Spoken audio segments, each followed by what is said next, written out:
Union nationale des associations de secouristes et de sauveteurs. Il y a 87-23 puisque notre association c'est Haute-Vienne-Creuse. Alors, l'UNAS, je sais que c'est une association qui a été créée par le biais de France Télécom et des PTT à l'époque. Or, ça ne s'appelait pas l'UNAS, hein, c'était l'association des secouristes de la Poste et de France Télécom. Petit à petit, nous avons transformé l'UNAS, l'association est devenue l'UNAS 87-23. Pourquoi? Parce que nous avons fait la jonction entre déjà la Haute-Vienne et la Creuse. Nous faisons des formations donc de premier secours en équipe, de niveau 1 et de niveau 2. Pour devenir équipière et équipier secouriste. Nous faisons du SST, sauveteur et secouriste au travail. Donc, dans le cadre de mon travail, il y avait des formations que nous faisons encore dans cette association 87-23, c'est-à-dire la prévention et la formation du secourisme de travail. Et nous faisons une grosse activité de poste de secours sur différentes manifestations. Il y a très très longtemps, puisque bon, j'ai plus de 20 ans, ça se voit, ça se voit pas, mais enfin je suis encore sportif et je peux intervenir sur des postes de secours. Nous travaillons les week-ends. On voit des gros bobos, des petits bobos. Et nous revenons assez souvent sur ces postes de secours. J'habite en Limousin, et plus particulièrement en Haute-Vienne, sur la commune de Boisseuil. À partir de ma formation que j'avais eue donc en 99, cette formation de base, ça m'a donné envie de porter secours aux autres, de m'investir dans quelque chose d'humain, d'humanitaire. Donc je me suis dit, pourquoi pas le secourisme. Donc j'habite une commune de banlieue de Limoges, Île. Je suis arrivé au secourisme par la voie normale de la vie courante, c'est-à-dire je roulais beaucoup, je voyageais beaucoup dans mon métier, donc je me suis trouvé sur des accidents de la route et j'ai été tellement sensibilisé par la souffrance des gens et le temps d'intervention pour la survie que j'ai dit il faut que j'apprenne à savoir ce qu'il ne faut pas faire et ce qu'il faut faire. Depuis 1977, je fais du secourisme. Je fais du Limoges depuis 20 ans. Je travaille au office du tourisme. Et accessoirement, le week-end, je fais des postes de secourisme avec l'UNAS. Alors, j'ai rejoint l'UNAS, si ma mémoire est bonne, ça doit faire 4 ou 5 ans, et à Limoges. L'UNAS avait passé une annonce dans le populaire, qu'on avait fait une publicité, qu'on pouvait rechercher, pas des bénévoles, mais si on voulait passer notre diplôme.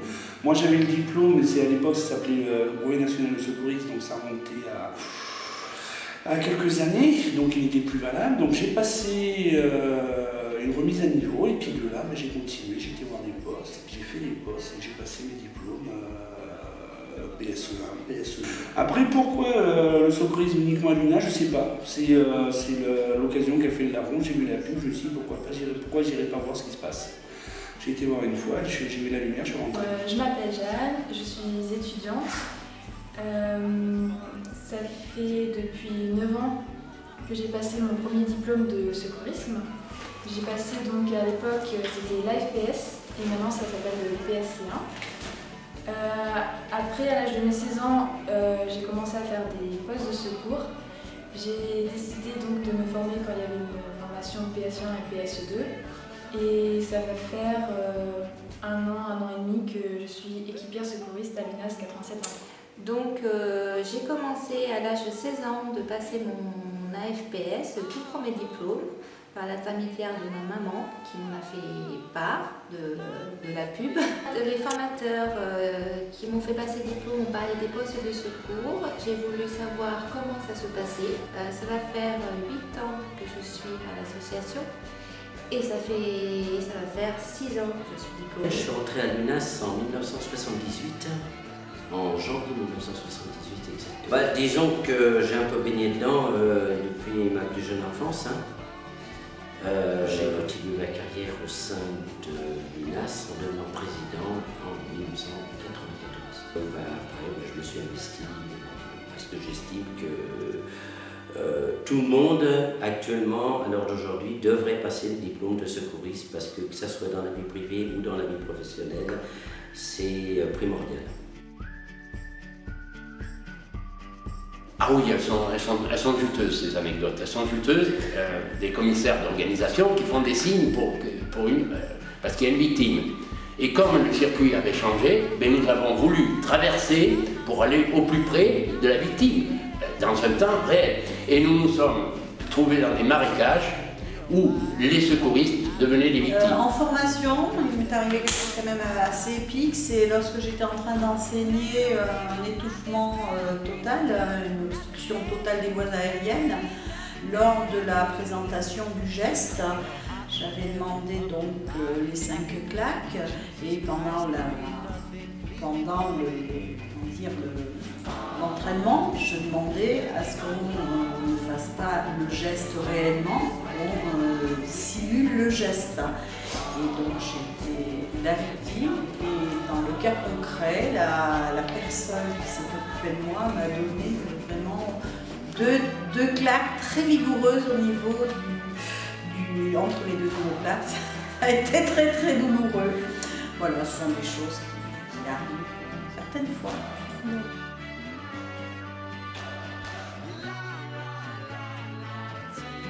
Il y en a déjà qui viennent nous rejoindre, parce qu'on est toujours en demande de secouristes, d'équipiers. Partout où il y a de l'animation, partout il faut secourir les gens. Notamment s'il arrive un accident à quelqu'un de très très proche, c'est bien de savoir les premiers gestes. Oui, de la vie quotidienne qui est malheureusement dangereuse. Apprendre les gestes qui sauvent. Et c'est aussi bien pour l'association UNAS, mais c'est aussi bien pour nous dans notre vie de tous les jours. Parce que demain, on peut être amené à secourir quelqu'un dans la rue. Donc c'est d'apprendre les gestes qui sauvent, qui va nous permettre de sauver une vie. C'est quand même essentiel. Parce que le secourisme au quotidien, c'est la survie des individus. La première chose, c'est d'aller voir ce qu'on fait. D'aller voir nos postes, de venir avec nous voir ce qu'on fait sur nos postes, de prendre la température, voir ce que c'est l'équipe, si l'équipe est bien, si ça les intéresse. Donc la première chose à faire, c'est de venir voir un poste. Et après, selon ses envies, si ça nous plaît, si ça ne nous plaît pas, de passer les diplômes qui vont avec. On s'entend bien, on passe du temps ensemble, donc c'est sympa. Je dirais qu'il peut rentrer au sein de notre association, l'UNAS 8723, et puis qu'il peut devenir équipier. En 3 minutes, la vie est bascule. Le secouriste est là, il sait ce qu'il faut faire, il sait ce qu'il ne faut pas faire. Prévenir, alerter, c'est basique, mais faire pendant ce temps la survie de la personne, il faut aller vers le secouriste pour ça. Venez nous rejoindre, nous avons besoin de vous. Surtout, il faut nous rejoindre. De venir nous rejoindre parce qu'on a besoin de vous. Voilà. N'hésitez pas, rejoignez-nous. On a besoin de vous et surtout de votre envie. À bientôt, j'espère. Écoutez, la porte est grande ouverte, rejoignez-nous et on est là pour vous former et pour vous accueillir. Par contre, alors qu'on est parlé. Ça les 3 années, c'est pas sérieux. Là, bon, allez, voilà, c'est comme ça. L'UNAS, on dit l'Union nationale des secouristes sauveteurs de France Télécom et des PTT, un truc comme ça, je pense. On ne me demande pas quelle année ça a été créé, j'en sais strictement rien. Moi, je suis là depuis. Oui, c'est la prochaine question. Que j'ai passé mon PS1 et mon PS2.